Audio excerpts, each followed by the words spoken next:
everybody enjoy the chapters 2, 3, and 4?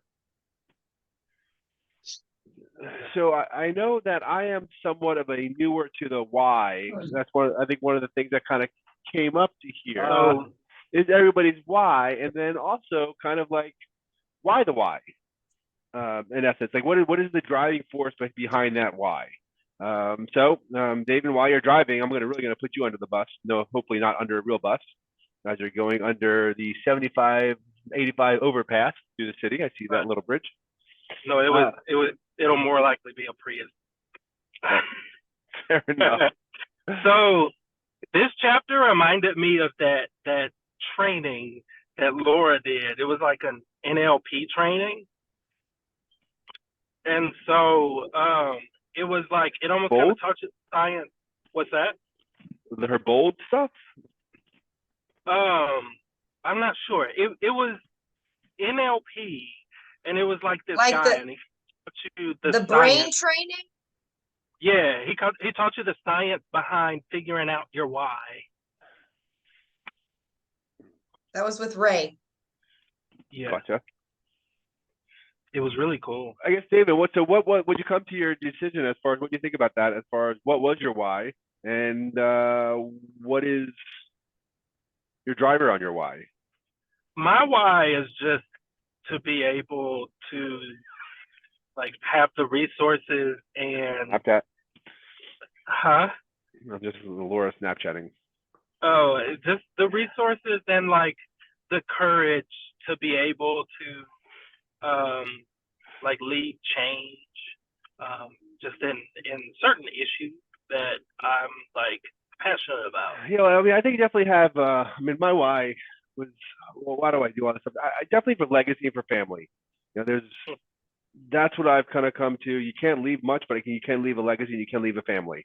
Can't take much with you, but you can leave something. And you know, I kind of was came now to the conclusion that I want to leave something. And so I am definitely looking at that, you know, as far as where I fall. I guess he gives the example of the one individual who wants to pretty much be financially freedom, right?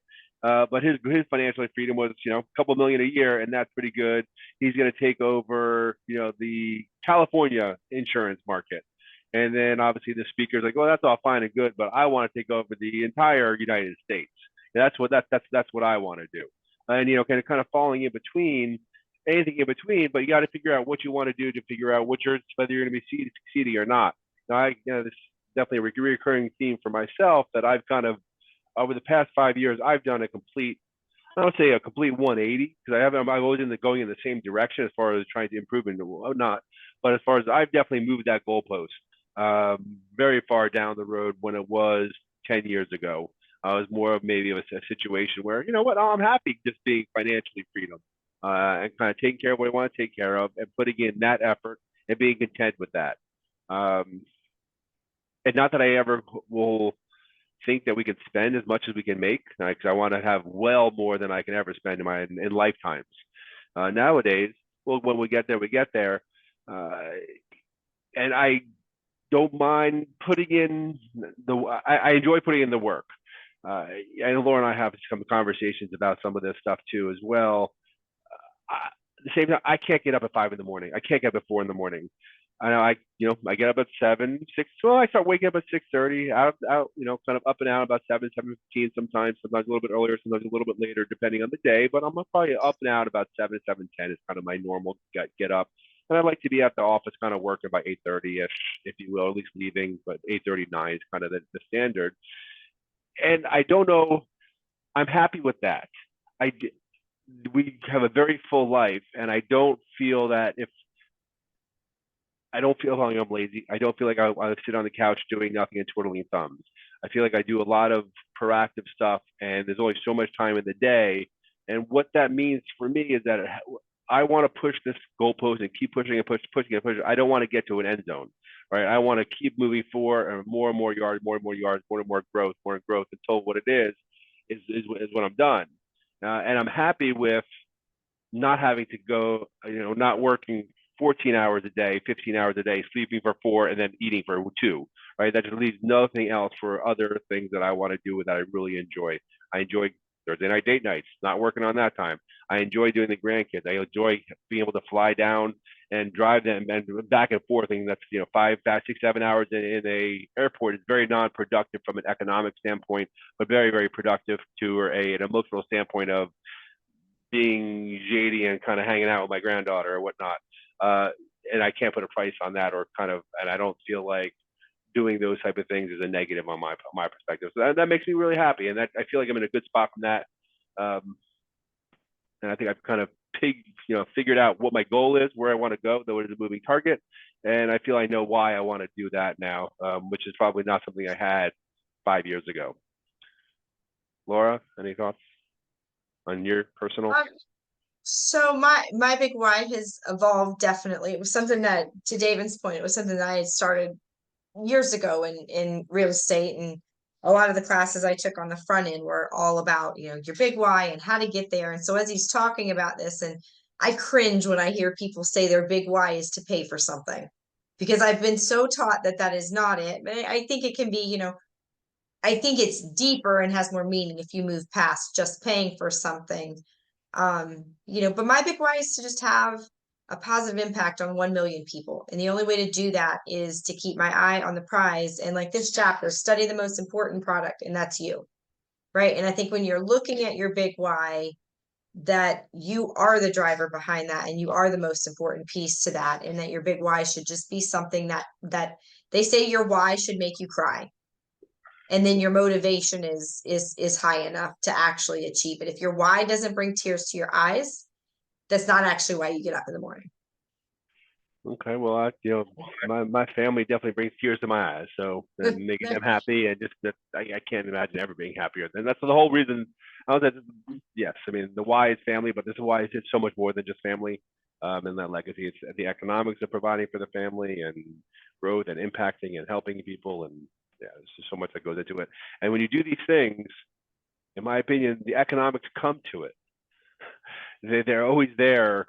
Kind of moving back to the last book that we're reading, kind of the myths, right? I mean, there's no such thing as scarcity, right?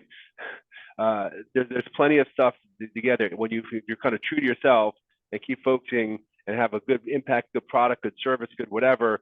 People are going to find you. People are going to hire you. People are going to give you the money. People are going to want to do it.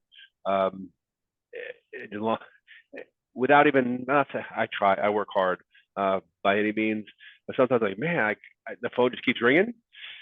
Clients keep coming, and not that I want to turn off the spigot at all by any means. I am very happy and very blessed that happens. And it seems like the more and more the flow happens, the more flow happens. Energy creates energy. Yeah, for sure. Chapter 3 is your path to creating wealth, intrapreneur or entrepreneur. And that was the chapter that he talked about, kind of the difference between those and figuring out who you are and what you want. Yeah, and this is like it was a really good analogy, and it got a lot of positive conversations about it. Again, kind of figuring out what you want and who you are in that life, right? The same thing we were talking about before in my head, as far as what is the goal? Do I want to take over all of Georgia? Do I want to have an total U.S. based law firm? Do I want to have a global law firm? Right. So what do I want now? Each aspect is going to have its own benefits and drawbacks or whatever the case may be. Right. But that's all. I'm definitely more of an entrepreneur. I'm running my own ship. I have putting the gas in. I'm putting everything. I'm making it run. But that being said, we always have these conversations. I know as a family, Laura and I, 100%. I don't care what you want to do. Don't do it for somebody else, right? You want to be a tradesman? Great, no problem. Tradesmen make millions. Blue collar millionaires. There's no shortage of them. You can make a ton of money doing the most quote unquote blue collar thing. Oh, that's all you do. You're a blue collar person. Yeah, I make millions doing it, right? If you're good at it, you got a passion on it. So, but not everything needs to be a quote unquote entrepreneur type situation. Not everybody. People have the drive and be able to do it. And so if you don't want to figure out the visionary per se, but man, I can bust butt and I can make things happen. Well, great. Look for those opportunities that you don't have to be the visionary, but you can kind of be the co-visionary or the co-steward in getting and helping that visionary get to the end for the stake in the vision as well, even though you're not that driving force, which I thought was a really nice analogy, a nice thing that not everybody can start their own business or whatever the case. And that's not the end all be all. I mean, I thought that was a really interesting, concept and twist on it, that there are ways to build equity, to build this brand, to really build your net worth, if you will, without being the quote unquote Elon Musk or the Steve Jobs or the, Gates or whatever it is. I mean, have thoughts on that as far as, because I definitely say, start anyway. Well, I look at myself and I flip flop back and forth, right? Like I never want to be the broker. So is the broker the entrepreneur, and does that make me the entrepreneur? I'm just the realtor, but I have my own team, and I think it makes a good point, right? And I think it's important to know who and what you are, because if you know where your skills are the highest, it allows you to be the most successful. You don't have to start the business. I mean, we were talking about this the other day. Steve Jobs is no longer running Apple. I mean, I guess he's dead, but somebody else is running Apple, which still puts him in the driver's seat, making a lot of money and that kind of stuff. Owning your own business is not the only path to wealth, I guess. Mm-hmm. It's a financial freedom. And so there's a lot of different paths. And knowing where your strong points are just gets you there so much faster. It's like knowing your place on the disc profile, right? Are you a high D, high I, high C, high S? Like, where are you? And if you know where you are, then you know what you do well, and you can hire other people that do the other jobs better than you do. Because I think a good entrepreneur does know that their strong points, their weak points, and they put people smarter and better than them at the points that they're not good at. So that's just kind of what I thought about in that chapter, and was kind of pondering whether I was an entrepreneur or an entrepreneur. I think entrepreneur because I'm calling the shots, and I'm a second entrepreneur. My opinion, I think you'd be an entrepreneur, right? Yes, you have utilizing services that helps you run your entrepreneurship, right? But it is your business. The EXP or whoever your broker may be is not really saying, okay, sometimes maybe it's a little bit, right? There are those brokerages out there that are a lot more hand-holding, and you are truly an entrepreneur, right? You are doing nothing. They're giving you the leads. They're doing everything for you. But the upside is much more restricted potentially, right?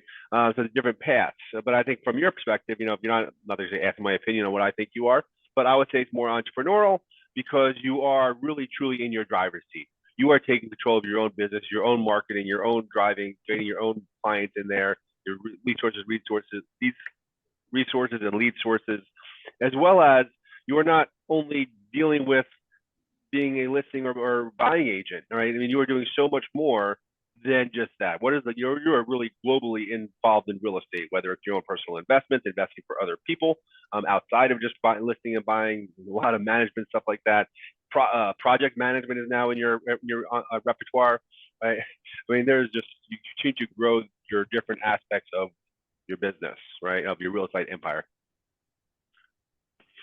Yeah, I feel like the entrepreneur is kind of something that should be kind of flushed through the employment space, because I feel like a lot of employees really kind of get stuck up on, and well, I don't have ownership, or I don't have any kind of stake or anything like that. But I just feel like if you were to kind of come in and like show that value and almost kind of show that you have that same like entrepreneurial mindset, you could essentially, and I mean, it happens all the time, especially for like CPA firms, attorney firms, law firms, even for public and private businesses, VPs, upper management. But I just feel like the individuals that have like that entrepreneurial mindset are really going to be the ones in that position. And to Greg's point, I mean, being an entrepreneur is not the only way to wealth. Yeah, definitely not. I didn't hear a word he said. Could you hear him at all? Yeah, I heard him. He was basically just saying that, agreeing that it's an interesting take that being an entrepreneur is not the only way to really create a wealth and help and gain significant economics without being the entrepreneur. Now you got to make sure, if that's kind of the path, obviously you want to look at that and say, okay, well, if that's what I want, what are my opportunities? I don't want to go into a management or some other kind of organization that is not going to be giving me that equity turn back, right? I didn't start the company, sure, but I want to make sure that I am going to getting what I'm getting. Any other thoughts on, entrepreneurship?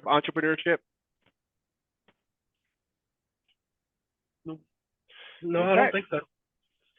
All righty. Next chapter was incredible power of processing issues. So I probably listened to this chapter 3 times. This was I thought it was a really good chapter that has some really good lists. I don't know if anybody took the lists down. I meant to every time I was in it, but I was listening to it. I ended up being in the car at these times. And one time I tried to start writing this stuff down, and I said, this is not a good idea, and I stopped writing, which is probably a good thing. But that being said, I thought there was really good feedback in regards to different points to look at, whether it's developing, the why's the why, the steps to this. Is it, what is the driving force for the, 4 big drivers things? Is it, with like motivation, revenge? I think there's like a couple different things that kind of characters, and I apologize that I'm not, that chapter 4 is just kind of blanking on me at the moment. But I remember there's a whole bunch of really good lists of things to think about. Anybody have any thoughts or memories in regards to, the processing of the issues of why you're doing some of these things? So I don't remember the name of the list, no, but I did rather enjoy this because it was a systemized approach to addressing the problem. The thing that's interesting is like some of the things he was describing sounded like like, for instance, asking why several times to kind of get to the root cause of a problem. Well, that's done with a fishbone diagram, but he doesn't call it that. He calls it something different. So that's kind of why I'm struggling with it. Do we want to maybe read chapter 4 and 5 for next week and just go back over it? Yeah, I think I almost like to do that, just because I'm going to do it in the office. I want to make a point to do it in the office so I can kind of talk about some of those things. I thought they're really good, kind of hitting home points as far as questioning these comments of, yes, you may feel that way, but how did you get there? What is the point of that kind of thought? And what are the true implementations of moving that forward and kind of getting to your goal, whether that may be, and figuring out those, those driving forces and those motivational forces that are usually subconscious that you're not aware of. So I think those points are really good. I'd like to have maybe a little more robust conversation on it. So yes, I would love to have a deferral on chapters 4 and 5 till next week. Okay. Well, why don't we read chapters 4 and 5 next week, and we'll reconvene on Tuesday. Okay. And maybe I'll be able to heal David.